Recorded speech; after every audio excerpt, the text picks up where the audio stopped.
2013년 1월 27일 하나님께서 우리에게 주시는 말씀은 마태복음 3장 13절에서 17절입니다.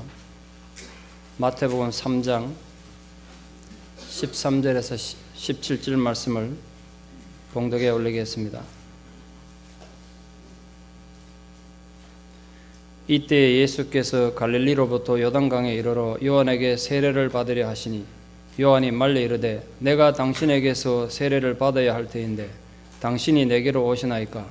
예수께서 대답하여 이르시되 이제 허락하라. 우리가 이와 같이 하여 모든 의를 이루는 것이 합당하니라 하시니 이에 요한이 허락하는지라. 예수께서 세례를 받으시고 곧 물에서 올라오실새 하늘이 열리고 하나님의 성령이 비둘기같이 내려 자기 위에 임하심을 보시더니 하늘로부터 소리가 있어 말씀하시되 이는 내 사랑하는 아들이요 내 기뻐하는 자라 하시니라. 아멘. 여자분들은 남자 군대 간 얘기하면 되게 듣기 싫어한다 그럽디다만 제가 군대에 있을 때 제일 괴로웠던 게 겨울에 눈 올 때입니다.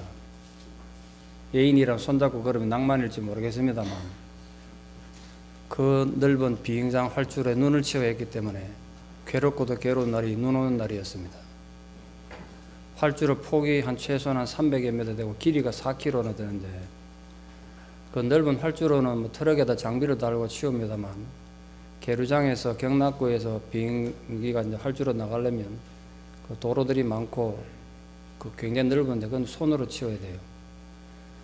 어떤 상황에서도 비행기가 뜰 수 있도록 준비가 돼야 되니까 겨울 되면 눈 치우는 게 참 큰 곤욕이었습니다. 제가 지금 기억하기로는 1979년 1월 중순쯤이었던 것 같은데 그날은 운이 없게도 새벽 한 2시에 3시경에 잠을 자는데 비상이 걸렸습니다. 전 사병들은 작업복 갈아입고 비행장 비행기가 눈치로 모이라는 거예요. 잠자다가 새벽에 젊은 청춘들이 눈보라치는 데 나갔으니 얼마나 행복했겠습니까? 인간이 동원할 수 있는 모든 욕은 다 동원된 것 같습니다. 그날 그 세상에 그렇게 욕이 많은 줄 처음 알았습니다. 자다가 불려 나왔으니 또 눈이 그친 게 아니라 눈이 이렇게 한방눈은 아니지만 이 쌀아기 눈이 내리는데 굉장히 바람이 거셉니다. 활주로 옆에 이게 얼굴을 때리니까 마치 가시가 와서 꽂히는 것처럼 그런 힘든 상황에서 이제 눈을 치우게 됐습니다. 눈이 얼마나 무거운지 아십니까? 눈 치워보시면 아시죠? 볼 때는 참 낭만입니다. 밀고 다니면 엄청 무겁습니다. 그게 넓은 베니아판 잘라다가 이렇게 밀고 다니는데 생각해 보세요. 잠을 자다 나왔으니 잠도 오죠. 피곤도 하지. 바람은 또 얼마나 거세게 부는데 지치고 힘든데 그렇게 막 불고 다닙니다. 욕을 하는 그때는 저는 한참 쫄병이라 하면 욕도 마음대로 못하고 속으로만 욕하고 이제 다니는데 충격적인 장면을 봤습니다. 제가. 근데 밤중이니까 빛이 이렇게 밝지 않고 스트라이트도 비추고 외등을 이렇게 눈을 치우는데 제 눈앞으로 이마에 반짝반짝 별이 2개나 빛나는 분이 눈을 밀고 가더라고요. 저희 부대 사령관님이셨어요. 저 깜짝 놀란 겁니다. 저분이 우리와 같이 눈을 치우다니. 사령관이야. 명령 내려놓고 따뜻한 사무실에 있은들 아니면 그 새벽에 잠을 잔다 누가 그 시비 걸겠습니까? 이 눈 치우는 작업은 잠자다 나서 눈 치우는 우리 같은 사병들이나 쫄병들이라는 사역인 줄 알았지. 그럼 장군이 사령관이 와서 눈 치우라고 생각이나 했겠어요. 제가 너무 놀랐습니다. 그 순간 모든 불평 불만이 사라지죠. 어떻게 불평하겠어요? 사령관께서 직접 눈 치운다는 소문이 쫙 퍼지니까 욕하던 친구들 선배들이 잠잠해 누가 그 감히 불평을 하고 원망을 하겠습니까? 그날 그 눈보라 치던 새벽녘엔 누구도 불평하지 못했습니다. 세월이 꽤 많이 지났습니다만 그 신선한 충격으로 제 기억 속에 고스란히 남아 있습니다. 그런데 오늘 본문 속에는 예수님께서 죄인들과 함께 세례를 받아서 이 사건은 그날 그 새벽의 충격과는 비교가 안 되는 충격으로 우리에게 와닿습니다. 회개하라는 요한의 외침으로 전 유대 지역에 도덕적 각성이 일어나고 있을 그때에 조용히 숨어 계시던 예수님께서 이때까지 공개적으로 자신을 드러내지 않았던 예수님께서 세례받으러 자신을 나타내심으로써 공생애를 시작하신 겁니다. 거기 세례받으러 나오신 거예요. 죄인들과 함께. 절대로 그럴 필요 없는 분 아닙니까? 세례를 받으러 오신 예수님의 모습은 바리새인들과 사두개인들의 모습과 어떻게 달랐는가 한번 보십시오. 그 비교를 한번 보세요. 지난주 우리 살펴보셨습니다만 마치 회개할 것이 있는 진짜 죄인처럼 겸손하게 세례를 받으러 오신 예수님 보면서 참 아름답다. 순종의 아름다움을 제가 다시 한번 발견합니다. 자신들은 전혀 회개할 것이 없는 의인이라는 왜곡된 의식에 사로잡혀 있던 바리새인들과 사두개인들과는 정말 대조되는 모습 아닙니까? 제가 말씀을 준비하다 무척 또 궁금한 게 하나 있습니다. 여러분 생각에는 세례요한으로부터 이 독사의 자식들하고 욕먹었던 바리새인들, 사두개인들이 그날 세례받으러 왔다 세례를 받았을까요? 안 받았을까요? 세례를 받고 갔겠습니까? 욕만 먹고 갔겠습니까? 성경에 정확하게 설명은 되어 있지 않지만 우리가 충분히 유추할 수 있는 말씀이 성경에 기록되어 있습니다. 사실 세례는 구약 성경 어디에도 등장하지 않다가 신약이 시작되면서 갑자기 등장해서 이게 논쟁거리입니다. 이 세례가 요한이 개인이 만든 것이냐, 하나님 명령을 만든 것이냐, 도대체 무슨 권한으로 세례요한이 세례를 베푸느냐, 이건 논쟁거리죠. 그건 세례요한이 세례를 베풀던 그 당시에도 저 세례가 과연 합당한 것이냐, 영적인 권위가 있는 것이냐, 논쟁거리였습니다. 예수님과 바리새인들과 사이에 요한의 세례에 대해서 논쟁을 벌인 적이 있습니다. 예수님께서 계속 죄인들의 죄를 용서해주고 네 죄가 사함받았다 그러고 죄의 선포를 하고 사죄의 선포를 하고 죄인들을 고쳐주고 하니까 바리새인들이 화가 난 겁니다. 도대체 무슨 권한으로 인간이 감히 다른 죄인의 죄를 용서한다고 선포하냐, 당신 도대체 무슨 권한으로 그렇게 하냐고 도전을 하셨습니다. 그때 예수님께서 거기에 대한 대답을 일절 안 하시고 나도 너희들에게 질문 하나 하겠다. 내 질문에 대답하면 내가 무슨 권한으로 죄인을 용서하는지 설명하마. 너희들이 비판하는 세례요한의 그 세례가 인간 요한이 만든 것이냐, 하나님으로부터 온 하나님의 것이냐, 대답하라 그랬습니다. 바리새인들이 고민이 생겼죠. 바리새인들은 절대적으로 이 요한의 세례는 요한 개인이 만든 것이라고 말하고 싶었습니다. 가치 없는 것이고 하나님의 권위가 없는 것이라고 말하고 싶었습니다. 그러나 절대 대다수의 백성들이 요한을 하나님의 사람이라고 선지자로 생각하고 있었고 그 세례가 하나님으로부터 온 것이라고 믿고 있었기 때문에 그렇게 말하면 폭동이 일어날까 봐, 욕을 먹을까 봐 차마 그렇게 말하지 못했습니다. 그게 원래 자기들 속셈이었는데, 그렇다고 그게 하나님으로부터 온 것이라고 말하려고 그러니까 그러면 너희들은 왜 하나님으로부터 온 그 제도, 누구나 받아야 될 세례를 왜 받지 않았느냐고 공격당할까 봐 그것도 무서워서 말을 못했다고 되어 있는 걸 보면 그들은 세례를 받지 않았습니다. 가장 회개가 필요하고 가장 먼저 세례를 받아야 될 죄인들이 세례를 받지 않았던 겁니다. 그러나 그럴 필요가 전혀 없어진 주님이 지금 세례를 받으러 오신 겁니다. 놀란 건 세례 요한입니다. 세례 요한이 얼마나 놀랐겠습니까? 그래서 세례 요한이 예수님 세례 받으시려는 걸 만류하고 오히려 자기가 세례 받아야 된다고 그렇게 주장하고 있습니다. 예수님께서 세례 받으신 내용은 사복음서 전부에 기록되어 있습니다. 그러나 마태복음이 가장 상세하게 기록하고 있고 세례 요한이 예수님 세례 받는 걸 만류했다는 건 마태만 기록하고 있습니다. 왜 그렇겠습니까? 왜 마태만이 세례 요한이 예수님 세례 받는 걸 만류했다 기록하셨겠습니까? 이유가 있습니다. 지난주 말씀드렸다시피 마태복음은 유대인들에게 복음을 전하기 위해서 쓰여진 성경입니다. 그 마태는 이 사건을 통해서 이렇게 말씀하고 싶었던 거예요. 너희들이 정말 하나님의 사람을 인정하는 세례 요한, 하나님이 보낸 이 시대의 선지자라고 주장하는 그 세례 요한도 무릎을 꿇고 그분의 권위를 인정할 수밖에 없는 분이 예수님이다.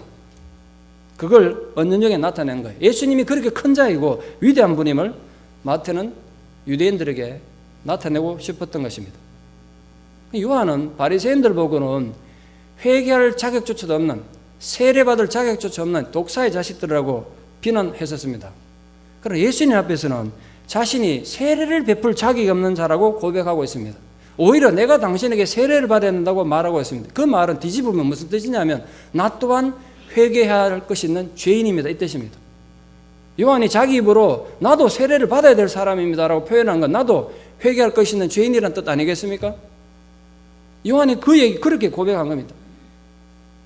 세례 요한이 회개를 요구했던 세례이기 때문에 다시 말해서 자기에게 세례를 받으려면 회개를 해야 한단 말이에요.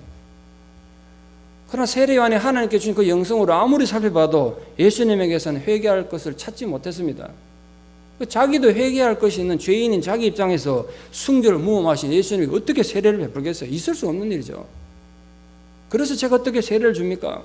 거부한 겁니다. 예수님은 자신이 요한에게 세례를 받는 것이 모든 의를 이루는 것이라고 설득하셨습니다. 예수님께서 이와 같이 하여 모든 의를 이루는 것이 합당하다 라고 말씀하신 여러 가지 의미로 생각할 수가 있습니다. 우선 첫 번째로 당시 논쟁거리였던 도대체 요한의 세례가 누구의 권위로 온 것이냐, 난 거기에 이건 분명히 예수님께서도 순종해야 될 하나님의 권위로 세워진 하나님 뜻에 만들어진 세례라는 것을 만천하에 인정한 겁니다. 그렇지 않습니까? 그래서 예수님께서 요한에게 세례를 받으시고 공생애를 시작하시는 것은 영원 전부터 계획된 하나님 뜻이고 그러기에 온전히 거기에 순종하는 게 합당하다는 뜻으로 그렇게 말씀하셨습니다. 더 중요한 것은 예수님께서 죄인들과 함께 세례를 받으심으로써 모든 죄인들을 대신한 고난을 상징합니다. 예수님은 세례를 받으심으로써 고난받는 종으로서 다스리고 군림하는 종이 아닌 고난받는 종으로서 죄인들을 구원하는 자신의 사역을 하겠다는 결심을 확인한 것입니다. 우리 현대사회를 가르쳐 자기 PR 시대라고 합니다. 어떻게든 자기를 드러내고 자기 존재를 인정받기 위해서 심한 아부를 하든지 편법까지 동원하는 그런 시대입니다. 소위 말해서 스펙 쌓기에 혈안화된 세상 아닙니까? 각박하다 못해 살벌하기까지 한 현대 경쟁사회에서 도태되지 않으려면 아마 어쩔 수 없다고 생각이 됩니다. 그러나 예수님은 스스로 자신을 알리기는커녕 도리어 끝없이 낮아지는 삶을 사셨습니다. 하나님의 높으신 아들이시면서도 연약한 인간의 몸을 입고 낮고 천한 이 땅에 오신 것부터가 그렇습니다. 또한 최후에는 흉악한 범죄자들이나 달려 죽는 십자가에 달려 죽으심으로 비참한 생애를 마감하셨습니다. 예수님 생애를 한마디로 요약하면 이렇습니다. 남에게 빌린 말구이에서 태어나서 남에게 빌린 무덤에서 끝난 인생. 말구이도 자기 게 아니었고 무덤도 예수님 것이 아니었습니다. 빌려서 태어나서 빌려서 돌아가셨습니다. 예수님 전생애가 그렇게 겸손과 헌신의 모범을 보여주신 것입니다. 세례 사건을 통해서 예수님께서 보여주신 중요한 신앙의 교훈과 모범이 있습니다. 오늘 우리가 본받아야 되고 단지 세례를 받는 것뿐만 아니라 예수님께서 보여주신 그 영적이고 정신적인 자세를 좀 본받아야 될 교훈이 있습니다. 첫째는 규칙은 누구나 지켜야 된다는 겁니다. 규칙은 지켜야 한다. 그게 하나님의 의를 이루는 방법입니다. 예외가 있으면 안 되는 거죠. 나는 예외다 라고 생각하는 건 엄청난 교만입니다. 내 편의대로 규칙을 조작하거나 어겨놓고 자기 정당성을 주장하는 건 정말 하나님의 의를 무너뜨리는 교만이 분명합니다. 예수님은 세례를 받으심으로써 하나님의 규칙을, 하나님의 의를 정확히 지키신 것입니다. 충분히 예외가 될 수 있는 분이신데도 그러지 않으셨습니다. 또한 예수님은 세례를 직접 받으심으로써 교회가 가진 믿음의 전통을 인정할 건 인정하셨다는 점입니다. 예수님 당시에 유대교 지도자들은 예수님의 새로운 가르침에 대해서 율법 폐기론자라든지 또는 신성 모독자라고 비판했습니다. 그 이유는 예수님께서 당시에 부패한 종교에 대해서 단호한 경고와 단절을 선언하셨기 때문입니다. 그러나 예수님께서 거부하신 것은 형식적이고 알맹이 없는 껍데기 종교 행위였지 하나님의 선한 전통 자체를 거부한 게 아니었습니다. 오늘날 왜곡된 성경의 가르침에 사로잡힌 어떤 이단이나 교인들은 2000년이나 내려온 교회 전통을 인정하지 않고 무조건 거부하려고 합니다. 기성교회의 가르침을 무조건 거부하고 이단식까지 하는 그런 집단들마저 있습니다. 제가 자주 말씀드린 바와 같이 인류 전 역사에 완벽한 교회는 존재한 적도 없었고 앞으로도 존재하지 않을 겁니다. 기대하지 마십시오. 저희 교회 또한 부족한 부분이 많고 모순이 있을 겁니다. 앞으로도 그럴 것입니다. 절대로 완벽할 수 없을 것입니다. 교회는 언제나 개혁의 대상이라는 점 저 또한 인정하고 인식하고 있습니다.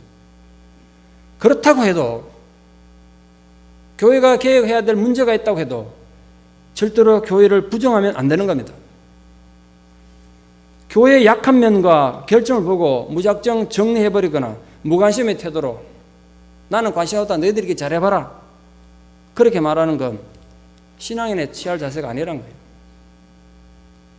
바로 우리 자신의 상처를 어루만지고 아픔을 만지듯이 두렵고 떨리는 마음으로 날마다 기억하셔야 하는 겁니다. 이 예배에 오신 여러분 모두가 그 예배만 들고 갈 게 아니라 우리 교회를 좀 더 아름다운 교회로 개혁하고 성경적인 교회로 좀 더 다듬어가는 교회다운 교회가 되게 하는데 여러분의 힘이 동참돼야 되는 겁니다. 그 무관심하고 너희끼리 잘해봐라 이러는 건 신앙의 자세가 아니라고요. 예수님 보십시오. 직접 그렇게 몸소 세례를 받으신 이유가 뭐겠습니까? 분명히 예수님은 세상을 새롭게 개혁하고 마침내 하나님의 나라를 이루기 위해 오셨습니다. 그러나 결코 혁명으로 세상을 바꾸려고 하지 않으셨습니다. 그래서 겸손하게 죄인이 받는 세례를 거부하지 않고 기꺼이 받으신 것입니다. 여러분 당부합니다. 어떤 교회를 가시더라도 교회에서 혁명을 꿈꾸지 마십시오. 한꺼번에 뒤집어 가지고 여러분 눈에 보이는 모든 모순을 뒤잡으려고 하지 마십시오. 왜냐하면 내 취향에 맞지 않는다고 해서 그게 상대방이 다 틀린 것도 아니고 세상이 다 틀린 것이 아닙니다. 오히려 내가 틀렸을 수도 있습니다. 잊지 마십시오. 주님은 혁명이 아닌 사랑과 자비와 겸손과 섬김으로 세상과 교회를 변화시켜 오셨고 지금도 변화시켜 가시는 줄 믿습니다. 요즘 세계적으로 큰 인기를 끌고 있는 영화 중에 레미제라블이라는 영화가 있습니다. 어릴 적 초등학교 시절에는 장발장이라는 동화책을 읽고 그저 동화인 줄 알았는데 나중에 철들어서 레미제라블 그 전체를 다 읽어보고 제가 엄청 감동을 받았습니다. 여러분 그 소설의 작가 빅토르 위고그가 그 작품을 통해서 주장하는 바가 뭐겠습니까? 그 소설은 프랑스 혁명 뒤에 황제 루이 16세와 황후 마리 앙뚜아네트를 단두대로 끌고 와가지고 꽁코드 광야에서 목을 자른 뒤에 혼란을 다루고 있습니다. 그들은 마음이 급했습니다. 나라를 바꾸고 싶었습니다. 그래서 혁명을 일으켰고 황제의 목을 자르고 황후의 목을 자르면 나라가 바뀔 줄 알았습니다. 세상이 바뀔 줄 알았습니다. 그래서 급하게 왕의 목을 쳤던 겁니다. 그러나 세상은 여전히 부조리했습니다. 병든 누나와 배고파 죽어가는 조카들을 위해서 빵 한 조각 훔친 죄로 19년이나 감옥에 썩어야 했던 장발장이 바로 당시 프랑스 민중의 삶을 나타내는 겁니다. 대혁명이 지나고 나니까 다시 황제가 등장해가지고 세상은 더 살기 어려워졌습니다. 가석방한 장발장 어디에서도 잠잘 곳도 일할 곳도 얻지 못하고 떠돌다가 수도원에서 밀리에르라는 신부를 만나서 은혜를 입습니다. 하룻밤 잠자리와 따뜻한 식사를 대접하고 잠을 자는 동안 여러분 아시다시피 은혜를 원수로 갚는다고 그 수도원에 있던 은식기를 훔쳐서 도망갑니다. 그러다 경찰에 잡혀가지고 다시 수도원으로 돌아오죠. 이 밀리에르 신부 한 말에 자기가 다시 감옥 가가지고 죽을 때까지 이제 쇠사슬을 묶여서 비참하게 인생을 살아야 되는 그때 밀리에르 신부는 장발장에게 이걸 선물로 줬다고 얘기합니다. 그래서 촛대까지 놓쳐서 갔다고 커피가 날 촛대를 두고 갔구나. 이것까지 가져가라고 그것까지 줬다고 해요. 경찰에 물러나오고 난 뒤에 밀리에르 신부가 말합니다. 이걸 가지고 와서 부디 의미 있는 삶을 살아라고. 이걸 미천으로 새로운 인생을 살아라고. 세상을 변화시키는데 자신의 인생을 투자라고. 세상에 한과 분노를 가지고 있던 장발장이 그 신부의 희생과 사랑에 양심의 가책에 대해서 통곡하는 장면이 소설이 아주 길게 기록되어 있습니다. 자기 자신이 이런 한을 품고 살았는데 저 사람 왜 나에게 이래 은혜를 베푸는가? 내가 너무 부끄럽구나. 내가 원래 이런 사람 아니었는데 내가 어쩌다 이렇게 됐지? 라는 그 회한의 눈물을 뜨겁게 흘리다가 회심을 합니다. 그래서 신부의 바람대로 그 은식기들을 미천으로 삼아서 정말 세상을 바꾸는 사람이 되어갑니다. 자기 삶을 바꿨을 뿐 아니라 자기가 만나는 나라를 다 바꾸지 못하더라도 적어도 자기가 존재하는 그 지역 사회를 바꾸려고 무진무지 애를 쓰는 노력하는 그런 사람이 됩니다. 그래서 결국 세상은 혁명으로 바뀌는 게 아니고 황제의 목을 친다고 되는 게 아니라 사랑과 희생으로 바뀌는 것이라는 것이 레미제라블의 주제입니다. 만약 예수님께서 혁명으로 세상을 뒤집어 엎고 변화시키러 오셨다면 절대로 자신의 신발을 들 자격도 없는 인간에게 무릎 꿇고 세례를 받았을 리가 없습니다. 여러분이 진정으로 죄인처럼 요단강에서 죄인들과 함께 세례를 받으신 예수님의 의도를 이해하지 못한다면 여러분 절대로 올바른 신앙생활을 할 수가 없습니다. 그저 여러분의 야망을 위해서 여러분 욕심을 위해서 기도하고 찬송하고 헌신하고 봉사할지 모르지만 예수님의 가르침과는 전혀 관계없는 사람이 될 수가 있습니다. 왜 예수님께서 죄인처럼 죄인들과 함께 인간에게 무릎 꿇고 세례를 받으셔야 했습니까? 예수님은 세례를 받으심으로써 그의 백성들의 죄를 짊어지고 그의 백성들과 하나가 되셨음을 증명하셨습니다. 나도 너희와 같은 입장이다. 예수님은 세례를 받으심으로 죄인들과 자신을 동일시한 것입니다. 예수님은 하나님과 특별한 관계를 가졌다고 해서 자신을 사람들과 구별시켜 특별한 존재로 만들지 않으셨습니다. 제가 자주 드린 말씀처럼 교회는, 신앙에는 절대로 특권의식을 가지면 안 되는 것입니다. 교회는 특권증이 있으면 안 되는 것입니다. 여러분, 기도 많이 한다는 것이 왜 특권이 됩니까? 왜 남들보다 헌금을 많이 했다고 특권이 되냐 말이에요. 왜 남들보다 사역을 많이 하고 봉사를 많이 한다는 게 특권이 됩니까? 여러분이 그런 의식을 가질수록 더 연약한 자, 더 갖지 못한 자, 더 믿음이 연약한 자들과 마음을 함께 해야 하나님의 뜻을 실천하는 것입니다. 그걸 예수님께서 몸으로 보여주시기 위해서 우리와 똑같은 모습으로 세례를 받으신 것입니다. 예수님은 분명히 하나님의 특별한 존재였고 하나님과 특별한 관계에 있었음에도 불구하고 오히려 일반 평민들과 죄인들과 연약한 자들과 자신을 완전히 일치시키신 것입니다. 그래서 너무나 중요한 사실은 예수님은 자신의 세례를 자기 전생의 목표이며 절정인 십자가로 가는 첫걸음으로 간주했다는 것입니다. 잊지 마십시오. 예수님께서 죄인들과 함께 세례를 받으신 것이 십자가로 가는 첫 발걸음이었다는 것을 우리가 아는 게 중요합니다. 어느 날 갑자기 십자가가 세워진 것이 아니라 예수님이 거기서부터 시작하신 것입니다. 전혀 죄가 없으신 예수님께서 자신을 철저히 낮추신 겸손한 모습으로 죄인들처럼 세례를 받으심으로 말미암아 오늘 우리들은 의인의 자리에 나아갈 수 있는 근거를 얻은 것입니다.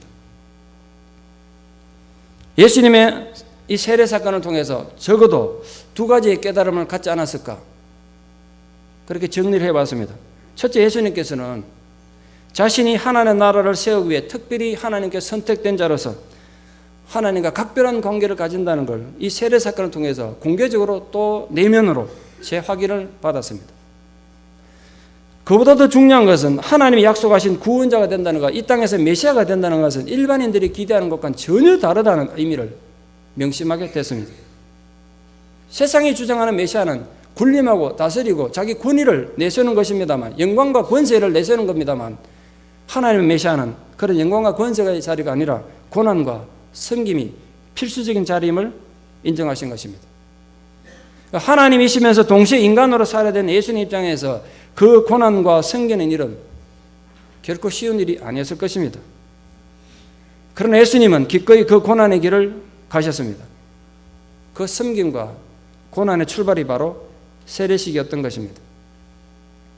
예수님께서 세례를 받으시고 물에서 올라오자 성령이 그에게 임하셨고 성부 하나님께서는 이는 내 사랑하는 아들이요 내 기뻐하는 자라고 공개적으로 선포하셨습니다. 이 말씀에서 우리는 성경에서 그 유래를 찾아보기 힘들 정도로 성부 하나님, 성자 예수님, 성령의 삼위일체가 한 자리에 모여 있는 걸 봅니다. 삼위일체를 말하는 시간이 아니니까 그건 넘어갑니다만, 이 예수님께서 자신의 공생의 사역을 시작하면서 성령의 적극적이고도 완전한 후원을 받으신 것입니다. 그래서 어떤 면에서 보면 이 세례식은 메시아이신 예수님이 우리의 선지자이고 대제사장이고 왕으로서 취임하는 대통령 취임식 같은 것입니다. 대관식 같은 것이었습니다. 결국 세례 사건은 예수님의 공생애를 알리는 신호탄이었던 것입니다. 여기서 우리가 눈여겨봐야 될 것은 성령이 임한 뒤에 예수님 태도입니다. 그에게 성령이 비둘기처럼 내려오는 뒤에 예수님이 어떻게 하셨는가를 눈여겨보십시오. 지금도 어떤 사람들은 성령이 임했다고 흥분하고 날뛰고 뒤로 자빠지고 야단법석하는데 전 그런데 전혀 관심이 없습니다. 성경적 성령의 가르침이 절대로 아니기 때문에. 예수님은 어떻게 하셨는가 보십시오. 바로 그 성령의 이끌림을 받아서 광야로 가셨고 사단에게 시험을 당하셨습니다. 굉장히 중요한 신앙의 원리입니다. 만약 여러분도 오늘 정말 예수님이 받은 그 동일한 성령을 받으셨다면 똑같은 길을 갈 것입니다. 그 성령의 이끌림을 받아서 광야 같은 인생을 갈 것이고 그 속에서 많은 시험을 당하게 될 것입니다. 인생 너무 쉽게 생각하지 마십시오. 성령 받았다고 높이 뛰고 야단 떨면서도 바른 길을 가지 않는 사람 참 많습니다. 중요한 건 성령의 이끌림 받고 바른 길을 걸어가는 것이 중요합니다. 근데 그런데도 성령 받았다고 하면서 하나님의 뜻과는 전혀 관계없는 자기 감정에 충만해 나는 그런 삶을 산다는 건 분명히 정상이 아닙니다. 성령을 받았다고 큰소리 치는 것보다 성령이 이끌려 사는 삶이 더 중요합니다. 성령을 받았다고 감정적으로 흥분하고 계시한다고 떠벌리는 것보다 성령을 따라 사는 삶이 더 중요합니다. 그것이 오늘 하나님께서 우리에게 요구하시는 삶입니다. 며칠 전 신문에서 읽은 칼럼입니다. 대선배 기자가 젊은 기자들의 요즘 행태를 보고 한탄하면서 글을 써뒀던데, 요즘 젊은 세대들은 열정은 넘쳐가지고 막 자기 열정에 열심히 하다가 사고를 그렇게 친대요. 문제는 실수하고 사고 친 다음이랍니다. 와가지고 부끄러워하는 것도 없고 사과하는 것도 없고 너무나 떳떳하게, 그래도 선배님 내가 이렇게 이 일을 하기 위해서 얼마나 열심히 노력했는지 그건 인정해 줘야 되지 않습니까? 뭐 이러면서 큰소리 친다는 거예요. 노력 열심히 했다는 거예요. 실수를 해도. 그때 그 선배님 이렇게 말했대요. 열심히 하지 마. 내가 네게 요구하는 거 열심히 하는 거 아니잖아. 똑바로 하면 돼. 이래 말했다는 거예요. 제가 거기서 힌트를 얻었습니다. 여러분, 열심히 믿는다고 큰소리 치는 게 성령의 삶은 절대로 아닙니다. 바로 믿는 것이 성령이 이끌리는 삶인 것입니다. 바로 믿으셔야 돼요. 내가 이렇게 헌신하고 이렇게 봉사했는데, 내가 이렇게 기도를 많이 했는데가 아니에요. 한 발짝이라도 어떻게 성령이 이끌리느냐, 그게 중요하다고요. 그게 세례를 받으시고 성령이만 예수님이 보여주신 신앙의 모범입니다. 성령 받고 신비한 현상을 경험했다고 하면서 성령이 이끌림 받는 삶을 살지 않는다면 그 신앙의 세상에 얼마나 웃음거리가 되겠습니까? 사실은 그런 사람들 때문에 교회가 도매금으로 욕을 먹는 게 아니겠습니까? 그 개인의 삶도 얼마나 비참해지겠어요. 결론적으로 오늘 죄인들과 마찬가지로 세례를 받으신 예수님의 세례 사건이 오늘 우리들에겐 도대체 어떤 의미가 있습니까? 우리 삶에는, 우리 현실에 어떻게 적용하며 살았으면 좋겠습니까? 예를 들어 좀 설명해 보겠습니다. 대학에 강사로 다니는 아버지와 고등학교 다니는 외아들이 있었습니다.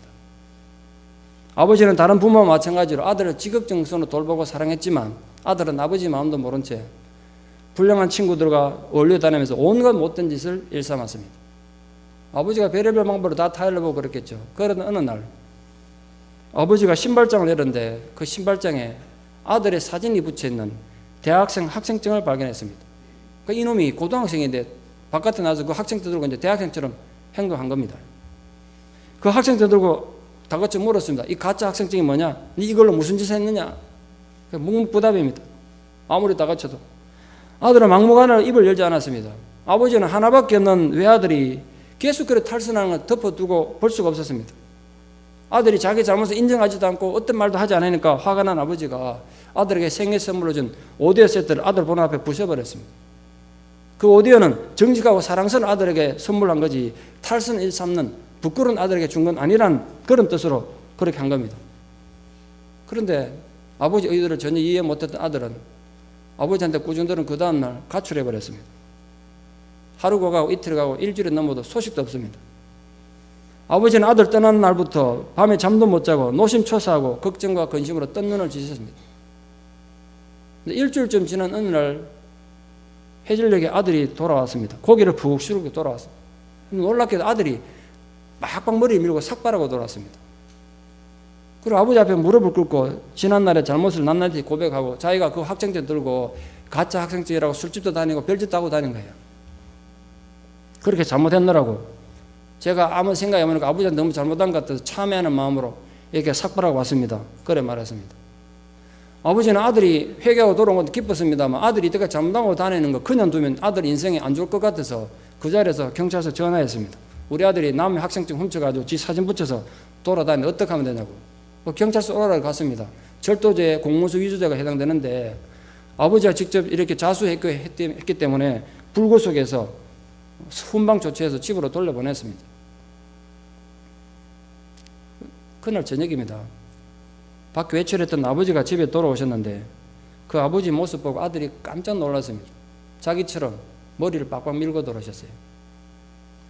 사회생활하는 아버지에게는 큰 부담이었겠지만 아들과 똑같은 입장에 대해서 아들을 지지하고 격려하기 위해서 아버지가 그렇게 한 것입니다. 그때 아들이 벌떡 일어나가지고 아버지를 껴안으면서 이렇게 말했대요. 아버지 정말 잘못했습니다. 이제 제가 정말 아버지 뜻을 알겠습니다. 그러면서 소리는 통곡했습니다. 아들이 그렇게 우니까 아버지도 울면서 괜찮다고 함께 껴안고 울었다는 거예요. 아들이 아버지의 깊은 사랑을 감동하는 순간 나쁜 짓을 할 수가 없었겠죠. 전혀 다른 삶을 살았던 건 물어보나만 합니다. 몇 년 전 신문에 실린 감동적인 실화입니다. 자식을 사랑해서 사회적 지위나 체면을 과감히 벗어던지고 아들과 같아지기 위해서 삭발한 아버지. 부모라고 해도 아무나 할 수 있는 일은 아니라고 생각이 듭니다. 그렇다면 오늘 본문의 예수님 어떤 상황입니까?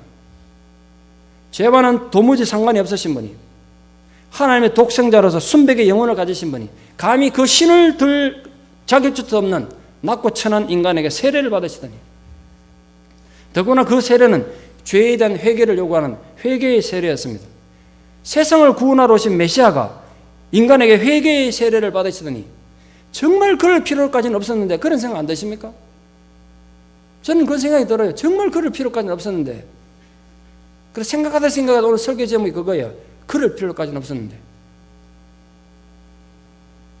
죄 없으신 분이 인간에게 회개의 세례를 받으신 것은 온전히 우리와 같은 낮아지심으로써, 우리와 같은 위치로 자신을 낮추심으로써 인간의 죄를 대신하겠다는 표시 아니겠습니까? 그걸 잊지 마십시오. 그러면 우리는 이제 어떻게 살아야 됩니까? 기독교의 본질이 거기에 있다면 우리는 정말 어떻게 살아야 하는 것입니까? 썩을 때를 썩고 어긋날 때를 어긋난 우리가 어떻게 주님의 마음을 제대로 느낄 수가 있겠습니까? 너무나 이기적인 우리들을 깨우치기 위해서 예수님이 친히 죄인들과 함께 세례를 받으신 의미를 우리 반드시 느끼고 알아야 합니다. 우리는 흔히 내가 왜 그런 희생을 해야 되냐? 내가 왜 그런 손해를 봐야 되냐고 이기적인 생각에 끊임없이 영향받습니다. 저도 이기적인 인간입니다. 그래서 그런 생각에서 절대로 자유롭지 않습니다. 때로는 사는 게 너무 억울할 때가 있습니다. 그래서 우리 삶의 신앙에 열매가 없는 게 아닌가 반성도 해봅니다. 우리는 요단강가에서 세례요한의 무릎을 꿇고 세례를 받은 예수님을 바라봐야 합니다. 여러분 부디 그 예수님을 좀 바라보십시오. 죄인들과 같은 위치에 자신을 두었던 예수님을 닮고자 하는데 우리의 신앙의 가치를 두기를 축원합니다. 그건 결코 이론이나 감정적인 충동이 아니었습니다. 오늘 또 우리 삶 속에서 구체적인 모습으로 실천되어야 되는 하나님의 당부이고 명령인 것입니다. 아버지가 아들을 격려하기 위해서 기꺼이 함께 머리를 깎았던 것처럼 내 이웃의 고통을 이해하는 입장에서 세상을 다시 바라보는 훈련이 정말 필요한 것입니다. 그래서 우리 모두 목숨 다하는 그날까지 예수님이 죄인들과 함께 세례를 받으신 그 의미를 깊이 되새기며 살아야 합니다. 친히 죄인인 인간의 입장으로 오신 예수님은 우리로 하여금 그래서 알량한 자존심을 버리라고 말합니다. 내가 이렇게 했는데 너희들 그 자존심 내실 건 뭐냐? 자신의 이기심과 소유를 버리고 너희들 좀 서로 이해하고 함께 마음을 맞춰서 동료하라고 명령하십니다. 부패하고 부정한 지극히 못난 우리들이 낮아진다고 한들 얼마나 낮아지겠습니까? 얼마나 낮아지겠나요? 자존심 상해봐야 얼마나 상하겠어요? 요단강가에서 인간에게 무릎 꿇고 세례받으신 예수님 생각하면 자존심이나 내세우고 자기 고집이나 부리는 우리 모습 정말 부끄럽고 수치스럽지 않습니까? 오늘도 얄팍한 자존심 때문에 얼마나 미워하고 시험에 들며 살고 있습니까? 여러분 한 번만 생각해 보십시오. 신앙생활 한다고 하면서 기껏 한다는 일이 교회 안에 와가지고 서로 상처 주고 상처받고 또 그걸 해결하지 못해서 그 갈등 하나 해결 못해서 서로 원망하고 미워하면서 세월을 죽이는 건 정말 부끄러운 일 아닙니까? 이 부끄러워해야 돼요, 신앙인들이. 그런 모습은 정말 하나님 나라와는 아무 관계 없는 거 아닙니까? 얼마나 많은 교회들이 지금 이 순간에도 또 얼마나 많은 교인들이 복음을 들고 나가 뭐 숭배하는 것도 아니고 진리를 위해서 가치는 희생을 하는 것도 아니고 자기들 내부 문제 하나 해결하지 못해서 모든 에너지를 모든 재정을 다 쏟아붓습니다. 같은 믿음의 형제들을 시기하고 질투하고 미워하는 일에 그들의 종교적 힘을 다 사용합니다. 그런 신앙이 도대체 무슨 의미가 있습니까? 참된 신앙의 가치가 도대체 무엇입니까? 여러분 부디 눈을 들어 보십시오. 요단강가 눈물 흘리며 자신들의 죄를 자국하며 세례받는 그 죄인들 틈에 세례요한 앞에 무릎 꿇고 세례받고 계신 주님이 안 보이십니까? 그렇다면 우리는 오죽 더 겸손하고 더 절실하게 살아야 되겠습니까? 그럴 필요까지는 없었는데도 기꺼이 우리를 위해 그렇게 하신 겸손한 주님의 마음을, 그 주님의 겸손을 고이 우리 가슴에 간직하고 부디 목숨 다하는 그 순간까지 참된 하나님 백성으로 그리스도를 따르는 제자로 살아가는 주님의 백성들 되기를 진심으로 축원합니다. 기도드리겠습니다. 거룩하신 하나님, 죽어마땅한 저희들을 살리시기 위하여, 배은망덕한 저희들을 하나님 자녀 삼기 위하여 낮고 천한 이 땅으로 인간의 몸을 입고 오신 것만 해도 우리가 황송한데, 하나님이신 주님이 죄인처럼 인간들 앞에 무릎 꿇고 세례를 받으셨습니다. 그 낮아지심과 그 겸손함을 우리가 부디 깨닫고 목숨 다하는 그날까지 우리도 주님의 뜻을 실천하며 사는 거룩한 백성들이 되게 하여 주시옵소서. 예수님 이름으로 기도드리옵나이다. 아멘.